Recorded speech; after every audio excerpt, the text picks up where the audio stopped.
नमस्कार दोस्तों, स्वागत है आपका आपके अपने चैनल शिक्षा नीति में। दोस्तों, राजस्व एवं भूमि सुधार विभाग बिहार की जो डिपार्टमेंट है, जिसके अंदर की स्पेशल सर्वे अमीन की 4950 सीट्स की जो वैकेंसी रिक्रूटमेंट हुई थी, जिसमें कि लगभग 3000 के आसपास कैंडिडेट ही ज्वाइन किए थे और 1900 के आसपास कैंडिडेट ज्वाइन नहीं किए थे। उसका पूरा ब्यौरा सरकार के द्वारा दे दिया गया है। और इसमें अब जो है कुछ कैंडिडेट चाह रहे थे 19 और 20 डिप्लोमा के कैंडिडेट के इसके लिए नई रिक्रूटमेंट निकाली जाए और नई वैकेंसी निकाल के फिर से रिक्रूटमेंट की जाए, लेकिन सरकार ने उनकी मांग को खारिज कर दिया है और वेटिंग लिस्ट करने की बात हो रही है और उसके लिए नोटिस भी निकाल दिया गया है। तो इसमें कहीं खुशी और कहीं गम की वाली बात है। ये आपको समझ गए हैं कि कुछ कैंडिडेट्स जो नए वैकेंसी चाहते थे उनके लिए गम की बात है, लेकिन कुछ कैंडिडेट जो चाहते थे कि पुरानी वैकेंसी को ही पूरी की जाए उनके लिए ये खुशी की बात है। तो उसमें क्या है नई अपडेट वो आपको बताएंगे और पूरा नोटिस आपको दिखाएंगे। साथ ही अब एक वर्ग पूरी तरह बेरोजगारी के कगार पे है, जो कि 2020 के कैंडिडेट हैं, उनके लिए बुरी खबर है। लेकिन बीटीएससी जेई के कैंडिडेट के लिए इसलिए बुरी खबर है क्योंकि अगर उनका BTSC JE candidate JE clear हो जाता, अब तक रिजल्ट आ जाता, तो वो लोग इसमें जो भी एलआरसी में वर्क कर रहे हैं स्पेशल सर्वे अमीन के तौर पे, वो अपना सीट्स वगैरह छोड़ के वो अपना रिजाइन वगैरह रखे। अगर बीटीएससी में आते तो वो 20 के लिए और 21 वालों के लिए, 2020 और 2021 वाले कैंडिडेट के लिए फ़ायदेमंद होता और उनको जॉब में आसानी मिलती, उनको नौकरी बहुत जल्दी मिल जाती। लेकिन ऐसा सरकार ने नहीं किया। सरकार ने उनकी मांग को ठुकरा दिया है और पूरा क्या नोटिस निकाला है वो आपको इस वीडियो में दिखा है दोस्तों। तो अगर आप इस चैनल पर हैं तो चैनल को सब्सक्राइब कर दें, साथ ही बेल आइकन को दबा दें ताकि जो भी जॉब से रिलेटेड अपडेट हो वो आपको समय समय पर मिलती रहे। तो आइए दोस्तों, सबसे पहले आपको दिखाते हैं कि नोटिस में क्या आया है। तो दोस्तों, जैसा कि आपके स्क्रीन पे है, ये नोटिस निकाला गया है भूमि सुधार विभाग के द्वारा। अब इसमें क्या है आप देख सकते हैं दोस्तों कि ये 12/20/21 और आज का ये नोटिस निकाला गया है, ये 2590 नंबर पत्रांक है। अब इसमें आप देख सकते हैं दोस्तों कि बिहार विशेष सर्वेक्षण अमीन एवं बंदोबस्त कार्यक्रम के अंतर्गत नवचयनित अभ्यर्थियों का विभिन्न पदों तथा यथा विशेष सर्वेक्षण सहायक, बंदोबस्त पदाधिकारी, विशेष सर्वेक्षण कानून को, विशेष सर्वेक्षण लिपिक, विशेष सर्वेक्षण अमीन एवं अमीन के योगदान की कार्रवाई 27/6/2020 से प्रारंभ कर विभिन्न तिथियों में की गई। उपयुक्त संविदा पदों पर योगदान हेतु अभ्यर्थियों को 2-3 अवसर प्रदान किया गया। 2-3 अवसरों के बावजूद भी कतिपय नवचयनित अभ्यर्थियों को द्वारा योगदान नहीं किया। कहने का मतलब दोस्तों, उनको 2-3 मौका दिया गया कि आप लोग ज्वाइन करके अपना अपना योगदान दें और अपना सर्विस शुरू करें, लेकिन उनके द्वारा ऐसा नहीं किया गया, जिसमें कि आपको मैंने बताया कि 3000 के करीब ज्वाइन किए थे और बाकी के वो ज्वाइन नहीं कर पाए अमीन के पद पे। अब उसके बारे में आगे है दोस्तों, पुनः निदेशालय के पत्रांक 444 दिनांक 15/2/2021 द्वारा पूर्व के तिथियों में योगदान नहीं करने वाले अभ्यर्थियों को दिनांक 25/2/2021 को दिनांक से 27/20/21 तक योगदान करने की अंतिम अवसर प्रदान किया गया, परंतु इसके पश्चात भी कतिपय नवचयनित अभ्यर्थियों के द्वारा योगदान नहीं दिया गया। तो कहने का मतलब फोर्थ टाइम दिया गया यहाँ 25/2/2021 से लेकर 27/2/2021 के बीच में दोस्तों।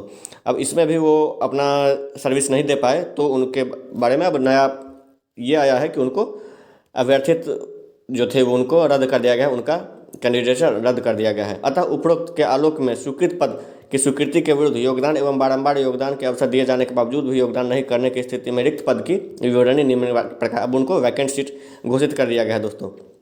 इसमें आपको ये रहा दोस्तों, आप देख सकते हैं कि विशेष सर्वेक्षण अमीन पे आप यहाँ देख सकते हैं दोस्तों कि 275 स्वीकृत पद थे, जिसमें 275 चयनित है और 221 ने ही अपना योगदान दिया। इसमें 54 खाली रह गया। जबकि विशेष सर्वेक्षण कानून में 550 सीट थी, 534 ने योगदान दिया, 534 को चयनित किया गया और जबकि 344 उसमें से ज्वाइन किए और 190 ने ज्वाइन नहीं किया। बाकी अगला देख सकते हैं दोस्तों कि लिपि की क्लर्क की 550 में से 549 ने को चयनित किया गया, लेकिन 364 ने ही ज्वाइनिंग किया और 185 ने अपना ज्वाइनिंग नहीं किया। उसके बाद दोस्तों आप देख सकते हैं कि विशेष सर्वेक्षण अमीन 4950 जो अमीन की जो बहाली थी उसमें 4950 का रिजल्ट दिया गया, जिसमें 3455 ने अपना ज्वाइनिंग किया, लेकिन 1495 ने ज्वाइन नहीं किया और 500 अमीन की जो थी उसमें 550 थी, जिसमें कि आप देख सकते हैं दोस्तों कि 534 का रिजल्ट आया, जिसमें 487 निशान के और 47 यहाँ भी अमीन के पद पर भी वैकेंट रह गया।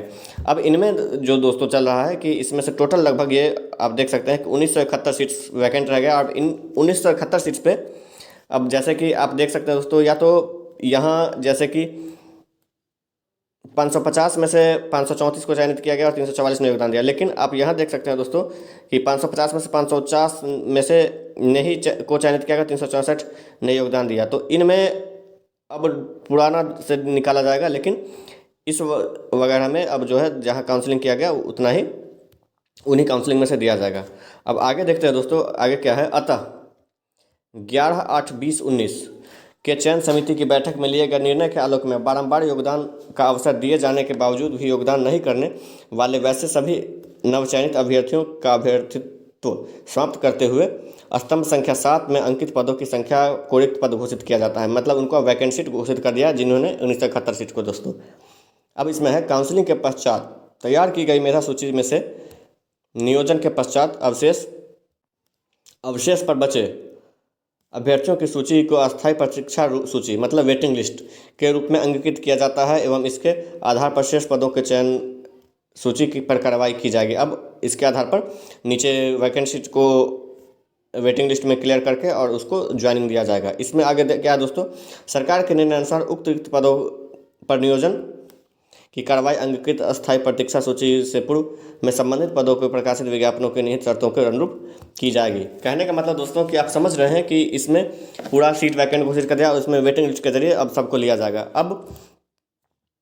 अब ये जैसी हैं निदेशक हैं इसके भू एवं लेखपाल मार्ग, तो इन सीट्स को अब दोस्तों वैकेंट सीट घोषित कर दिया गया है और पूरी तरह इसमें नया लिस्ट आएगा जिसमें कि आपको वेटिंग लिस्ट क्लियर की जाएगी। तो अब 19 और 20 वर्ग के कैंडिडेट या 21 के कैंडिडेट, इन तीनों के लिए ये दुख की खबर है। लेकिन उससे पहले वाले जो कैंडिडेट चाहते थे कि वेटिंग लिस्ट क्लियर हो, उनके लिए ये अच्छी खबर है। लेकिन अगर सरकार बीटीएससी को भी देख रही है तो बीटीएससी के अनुसार अगर बीटीएससी जल्द से जल्द क्लियर हो जाती है तो इसमें और सीट्स वैकेंट होंगे, जिसके कारण कि अगर इसके वेटिंग लिस्ट आने से पहले अगर बीटीएससी क्लियर हो जाती है तो फिर से एक नई रिक्रूटमेंट इसमें अमीन के निकलने की संभावना है। लेकिन ऐसा होता नहीं दिख रहा है, क्योंकि बीटीएससी में जो नई बातें चल रही है और नई नई दिन हर रोज़ एक नई नई बातें आ रही है, उस बातों के हिसाब से तत्काल बीटीएससी 2-3 महीने क्लियर होती हुई नहीं दिख रही है।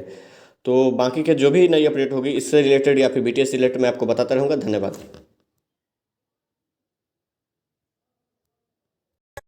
पिघल